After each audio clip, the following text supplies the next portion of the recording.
চাকরি পাওয়ার ক্ষেত্রে প্রধানত দুটি ব্যাপার ভীষণ গুরুত্বপূর্ণ। প্রথমটি হলো সঠিক সময়ে চাকরির বিজ্ঞপ্তিটি সম্পর্কে আপনার অবগত হওয়া, এবং দ্বিতীয়টি হচ্ছে সেই চাকরির জন্য সঠিক প্রস্তুতি নেওয়া।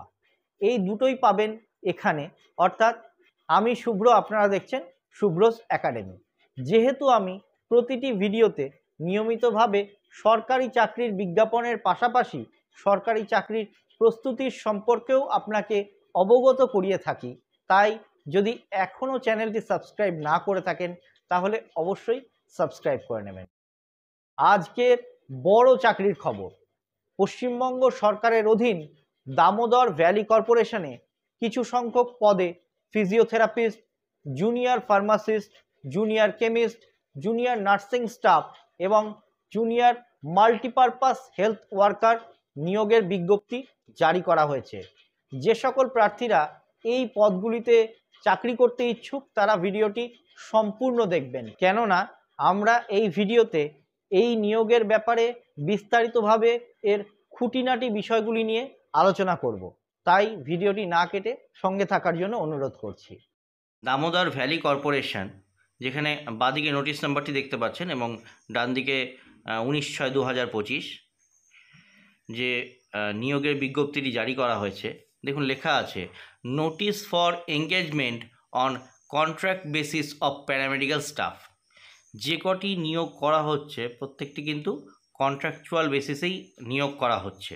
দেখুন 1 নম্বরে হচ্ছে ফিজিওথেরাপিস্টের জন্য মোট শূন্য পদ রয়েছে 5টি, যার মধ্যে 2টি জেনারেল, 1টি ওবিসি, 1টি এসসি এবং ইডাব্লিউএস প্রার্থীদের জন্য 1টি। এক্ষেত্রে মাসিক বেতন পাবেন 38,900 টাকা। দ্বিতীয় যে পদটি রয়েছে সেটা হচ্ছে জুনিয়র ফার্মাসিস্ট গ্রেড 2। এখানে শূন্য পদ রয়েছে 13টা, যার মধ্যে 6টি জেনারেল, 3টি ওবিসি, 2টো এসসি, 1টি এসটি এবং 1টি ইডাব্লিউএস প্রার্থীদের জন্য সংরক্ষিত। বেতন এক্ষেত্রে পাবেন 20,500 টাকা। 3 নম্বর যেটি রয়েছে junior nursing staff. Junior nursing স্টাফের ক্ষেত্রে শূন্য পদ রয়েছে 12টি, তার মধ্যে 6টি জেনারেল, 4টি ওবিসি, 1টি এসসি এবং 1টি ইডাব্লিউএস প্রার্থীদের জন্য সংরক্ষিত। এক্ষেত্রেও বেতন পাবেন 22,600 টাকা।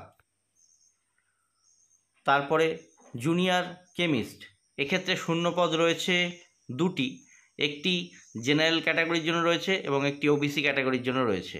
জুনিয়র মাল্টিপারপাস হেলথ ওয়ার্কার, এক্ষেত্রে শূন্য পদ রয়েছে 13টি এবং জেনারেল 6টি, 3টি ওবিসি, 2টি এসসি, 1টি এসটি এবং 1টি ইডাব্লিউএস প্রার্থীদের জন্য সংরক্ষিত। এক্ষেত্রেও বেতন পাবেন 20,500 টাকা। 6 নম্বর রয়েছে ল্যাব টেকনিশিয়ান। এক্ষেত্রে 5টি শূন্যপদ রয়েছে, যেক্ষেত্রে জেনারেল 2টি ওবিসি এবং 1টি এসসিদের জন্য সংরক্ষিত। এক্ষেত্রে বেতন পাবেন 22,600 টাকা।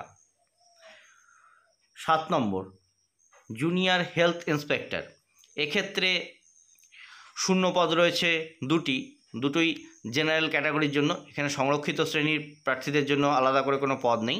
এক্ষেত্রে বেতন পাবেন 22,600 টাকা প্রতি মাসে। 8 নম্বরে রয়েছে জুনিয়র এক্স রে টেকনিশিয়ান। এক্ষেত্রে শূন্য পদ রয়েছে মোট 7টি, তার মধ্যে 3টি জেনারেল, 2টি ওবিসি, এসটিদের জন্য রয়েছে 1টি এবং ইডাব্লিউএস প্রার্থীদের জন্য রয়েছে 1টি শূন্য পদ। এক্ষেত্রেও বেতন পাবেন 22,600 টাকা। নিয়োগ করা হবে 1 বছরের জন্য এবং পরবর্তীতে আরও 2 বছর নিয়োগের চুক্তি বৃদ্ধি হতে পারে। আবেদন করতে হবে অনলাইনের মাধ্যমে। এখানে অনলাইনের ওয়েবসাইটটি দিয়ে দেওয়া হয়েছে, এই ওয়েবসাইটের মাধ্যমে কিন্তু আপনাদের আবেদন করতে হবে। এখন দেখে নেব ফিজিওথেরাপিস্টের ক্ষেত্রে কি কি যোগ্যতা লাগবে। ফিজিওথেরাপিস্টের ক্ষেত্রে প্রথমে তো আপনাকে হায়ার সেকেন্ডারি পাস হতে হবে, ডিপ্লোমা থাকতে হবে ফিজিওথেরাপিতে এবং অন্ততপক্ষে 2 বছরের এক্সপিরিয়েন্স থাকতে হবে এই কাজের ক্ষেত্রে। 2 নাম্বার জুনিয়র ফার্মাসিস্ট গ্রেড 2।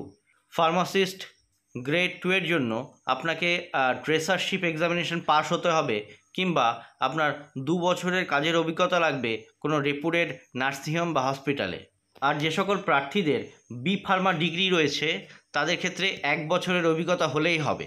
3 নম্বর, junior nursing staff higher secondary যদি আপনি সায়েন্স বা সমতুল পরীক্ষায় পাশ করে থাকেন এবং আপনার ডিপ্লোমা কোর্স করা থাকে যে কোনো সরকারি স্বীকৃত প্রতিষ্ঠান থেকে জেনারেল নার্সিং অ্যান্ড মিডওয়াইফারির, তাহলে আপনি এই পদের বেলায় আবেদনযোগ্য। তবে আপনার কিন্তু রেজিস্টার্ড নার্সিং কাউন্সিলে আপনার নাম অবশ্যই থাকতে হবে। জুনিয়র কেমিস্ট 4 নম্বর, এক্ষেত্রে আপনার বিএসসি পাস হতে হবে এবং 1 বছরের কাজের অভিজ্ঞতা প্রয়োজন।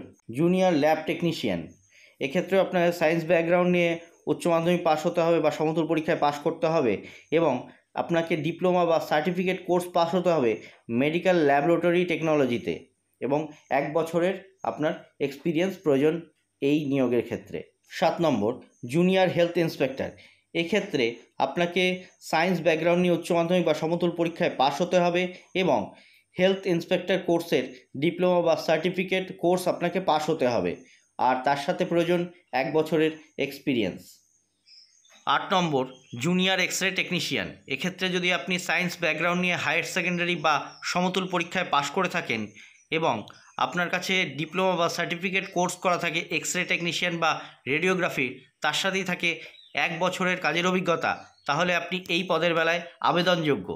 বয়স বা এজ লিমিটের কথা বলতে গেলে এখানে বলা হয়েছে যে কোনো প্রার্থীর বয়স 62 বছরের ঊর্ধ্বে হলে চলবে না, মানে এজ লিমিট রয়েছে 62 বছর অবধি। ছুটির কথাও এখানে বলে দেওয়া হয়েছে, 8 দিন পাবেন আপনি ক্যাজুয়াল লিভের জন্য, 2 দিন পাবেন রেস্ট্রিক্টেড হলিডেজের জন্য আর আরও 10 দিন পাবেন কমিউটেড লিভের জন্য। কমিউটেড লিভ বলতে যেখানে আপনি মেডিকেল সার্টিফিকেট শো করে যে ছুটিটা পান, অর্থাৎ এই যে 20 দিনের ছুটি, এটা কিন্তু বাৎসরিক ছুটি, এটার কথা উল্লেখ করে দেওয়া হয়েছে। দেখুন, যেহেতু এই পরীক্ষার ক্ষেত্রে কোনো লিখিত পরীক্ষা নেই, তাই ইন্টারভিউ বা স্কিল টেস্টের সময় কোন কোন ডকুমেন্ট আপনাদের সাথে করে নিয়ে যেতে হবে তার সম্বন্ধে বিস্তারিতভাবে বলে দেওয়া হয়েছে। 1 নম্বর হচ্ছে অনলাইন অ্যাপ্লিকেশন ফর্ম, যেটা আপনারা অনলাইনে সাবমিট করবেন, সেটার 1 কপি প্রিন্ট আউট করিয়ে নেবেন। যখন আপনি ইন্টারভিউ দিতে যাবেন তখন কিন্তু সেই ফর্মের 1 কপি আপনাকে সাথে করে নিয়ে যেতে হবে। 3 নম্বর, আপনাকে নিয়ে যেতে হবে ক্লাস 10 এবং 12 পাশের আপনার সার্টিফিকেট এবং মার্কশিট। যদি মাধ্যমিক উচ্চ মাধ্যমিক করার পরেও আপনার কোনো হায়ার কোয়ালিফিকেশান থাকে, হয়তো আপনি কলেজ কমপ্লিট করেছেন, সেক্ষেত্রে কিন্তু আপনার কলেজের মার্কশিট এবং সার্টিফিকেট অরিজিনাল আপনাকে সাথে করে নিয়ে যেতে হবে। 5 নম্বরে বলা হয়েছে এক্সপিরিয়েন্স সার্টিফিকেট, যে এক্সপিরিয়েন্স সার্টিফিকেটের কথা বলা হয়েছিল সেই এক্সপিরিয়েন্স সার্টিফিকেট অরিজিনাল কিন্তু আপনাকে সাথে করে নিয়ে যেতে হবে। যদি আপনি এসসি, এসটি, ওবিসি, ইডাব্লিউএস প্রার্থী কিংবা শারীরিক প্রতিবন্ধী প্রার্থী হন, তাহলে সেক্ষেত্রেও কিন্তু আপনাকে অরিজিনাল সার্টিফিকেট শো করতে হবে। আবেদন করতে হবে অনলাইনের মাধ্যমে, অন্য কোনো পদ্ধতিতে আবেদনপত্র গ্রহণযোগ্য নয়। আবেদন করার জন্য প্রথমে আপনাকে সরকারি ওয়েবসাইটে যেতে হবে www.dvc.gov.in, এরপরে কেরিয়ার্স, তারপর রিক্রুটমেন্ট, তারপর রিক্রুটমেন্ট নোটিশ, এবং সেখানে গিয়ে নিজেদের নামটা রেজিস্ট্রেশন করতে হবে। রেজিস্ট্রেশন করানোর জন্য আপনার কাছে একটি ভ্যালিড ইমেল আইডি এবং একটি মোবাইল ফোন নাম্বার প্রয়োজন। আবেদন করতে পারবেন 19/6/2025 তারিখ থেকে 9/7/2025 তারিখ পর্যন্ত। রেজিস্ট্রেশন কমপ্লিট হলে আপনাকে আবার অফিসিয়াল ওয়েবসাইটটিতে যেতে হবে www.dvc.gov.in, এবং সেখানে গিয়ে প্রথমে অনলাইন অ্যাপ্লিকেশনটা আপনাকে ফিল আপ করতে হবে।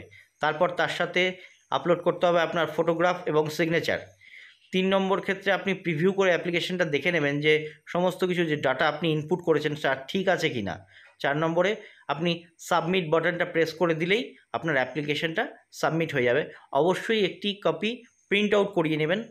আবেদন করবেন 19/6/2025 তারিখ থেকে 9/7/2025 রাত 12টা অবধি। এক্ষেত্রে কোনো আবেদন ফি কোনো প্রার্থীদের জমা করতে হবে না। আজকের মতো এখানেই শেষ করছি। আবার দেখা হবে নতুন একটি এপিসোডে নতুন একটি বিষয়বস্তু নিয়ে। ততক্ষণ পর্যন্ত সকলে ভালো থাকবেন, সুস্থ থাকবেন।